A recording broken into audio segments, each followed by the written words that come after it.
నెల్లూరు జిల్లాలో వాచి and silica మీ అబ్బ సొత్తు, మీ తాత సొత్తు కాదు, ప్రజల సొత్తు. ఇది ఘోరంగా ఈ దోపిడీలు జరుగుతున్నాయి. రోజుకి 1000 టన్నులు 2000 టన్నులు తీస్తున్నారు. 2000 టన్నులు అంటే రోజుకి 4 కోట్ల రూపాయలు సంపాదిస్తున్నారు.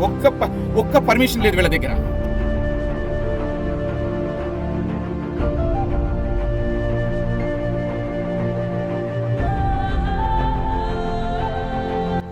వాళ్ళకి ఎప్పుడు పడితే అప్పుడు కాల్ చేస్తున్నారు. బ్లాస్టింగ్ చచ్చిపోతే మేము డబ్బులు కట్టిస్తాం కానీ మేము ఆపేది లేదని మాట్లాడుతుంది. పేదవాళ్ళు మేము ఎవరికి మొన్నతే పొద్దు 7 గంటలైనా ఏమో భూమి కూడా అంతే అభివృద్ధి కూర్చోండి, కిందే కూర్చొని నేల మీద కూర్చొని అవును, ఇంట్లో భూమి కూడా అదురుతుంది. దాంట్లో ఏం రెండో ఆలోచన కూడా లేదు. రేపటి రోజు తెలుగుదేశం పార్టీ జనసేన ప్రభుత్వ అధికారంలోకి వచ్చిన తర్వాత కొల్లగొట్టినటువంటి వైఎస్ఆర్ కాంగ్రెస్ పార్టీ కీలక నేతలు ఎక్కడ ఉన్నా దాన్ని ఖచ్చితంగా రికవరీ చేయిస్తాం. వారికి సహకరించిన అధికారుల్ని శాశ్వతంగా ఉద్యోగాలు లేకుండా చేసే పరిస్థితి కూడా వస్తుంది.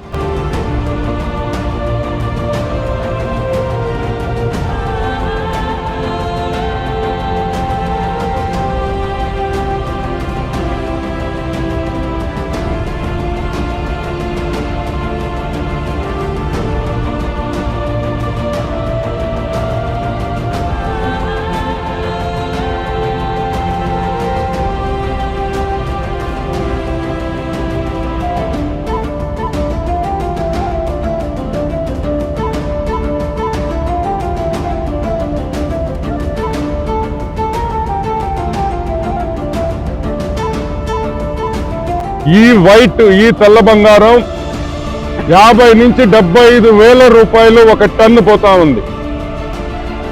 ఒక టన్ను ఆల్మోస్ట్ 60,000 యావరేజ్ కాస్ట్. ఇక్కడుండే మైన్స్ కి ఏ మైన్ కు కూడా పర్మిషన్ లేదు. ఏ మైన్ కూడా ఎక్స్ప్లోజివ్స్ పెట్టి బ్లాస్టింగ్ చేసే పర్మిషన్ లేదు. అసలు మైన్కే పర్మిషన్ లేదు. రెండేం అడుగుతున్నా, ఇదే మైన్ లో హైకోర్టు ఉత్తర్వులు ఉన్నాయి. ఏమని? హైకోర్టు ఉత్తర్వులు ఒకటే చెప్పింది, ఇక్కడ మైనింగ్ జరిగేదానికి లేదని. అది తీసుకొని వచ్చింది కూడా చంద్రమోహన్ రెడ్డి గారని మీకు మనం అంటే హైకోర్టు చెప్తే కూడా కలెక్టర్ వినడా, ఎస్పీ వినడా, డిఎస్పీ వినడా? మేము అడుగుతున్నాం, ఎక్కడికి పోతుంది డబ్బు ఒక్కటే ముఖ్యమా అని అడుగుతున్నాం. ఎంత ఎక్స్ప్లోజివ్స్ అనుకున్నారు? అవి బ్లాస్ట్ చేస్తే ఒక 1/2 కిలోమీటర్ మంచి కూడా బతకడని కూడా నేను మనవి చేస్తా ఉన్నా. బస్తాలు డెటనేటర్లు, బస్తాలు జెల్టిన్ స్టిక్స్, అసలు ఏంది అని అడుగుతున్నా. ఇక్కడ illegal mining, quartz mixed with mica సంబంధించి ఇల్లీగల్ మైనింగ్ జరుగుతున్నది. దాన్ని ఇల్లీగల్ గా బ్లాస్టింగ్ జరుగుతున్నది. ఇక్కడ పెద్ద సంఖ్యలో బ్లాస్టింగ్ మెటీరియల్, డిటోనేటర్ స్టిక్స్ ఇవన్నీ కూడా చిక్కాయి. మనం ఏదో సినిమాలో కేజీఎఫ్ అని చెప్పి సినిమా కథలు విన్నాం, కానీ కేజీఎఫ్ అని తలదన్నే కార్యక్రమానికి నడుస్తున్నాయి.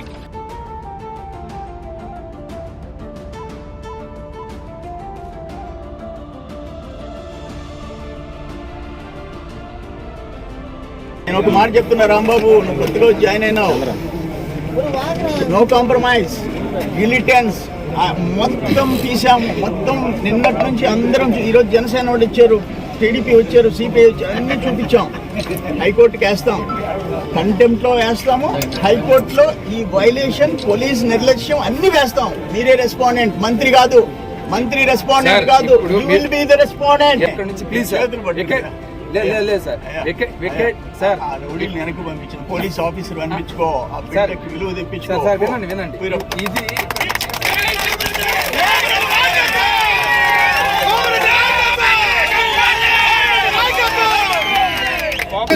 ఇటాచీలు అన్నీ ఉన్నాయి. ఇక్కడ ఇటాచీలు ఉన్నాయి, మిషన్లు ఉన్నాయి, టిప్పర్స్ అది వాళ్ళకి మార్నింగ్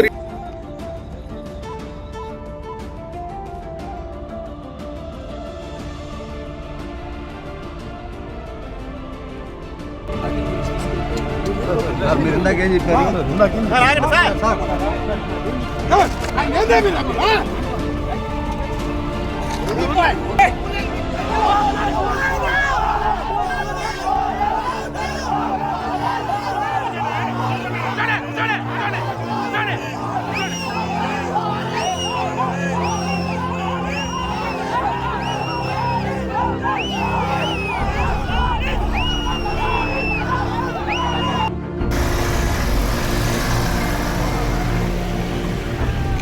పోతాం, వదిలిపెట్టే ప్రసక్తి లేదు. ఒక్క మాట అధికారులు చెప్తుండా, మా గవర్నమెంట్ వస్తుంది, కలెక్టర్ అయ్యా, ఎస్పీ, ఎక్స్పీ, పేలుడు పదార్థాలు కూడా సీసీ లేనోళ్ళు ఎందుకే మిమ్మల్ని ఏం చేయాలి? మిమ్మల్ని మాకు అర్థం కావట్లా. అందుకని మా గవర్నమెంట్ వస్తుంది, ఎవ్వరూ తప్పించుకోలేరు. చట్టాలు ఉన్నాయి ఇక్కడ, శిక్షలు తప్పు అని చెప్పేసి నేను మనం చేస్తున్నా.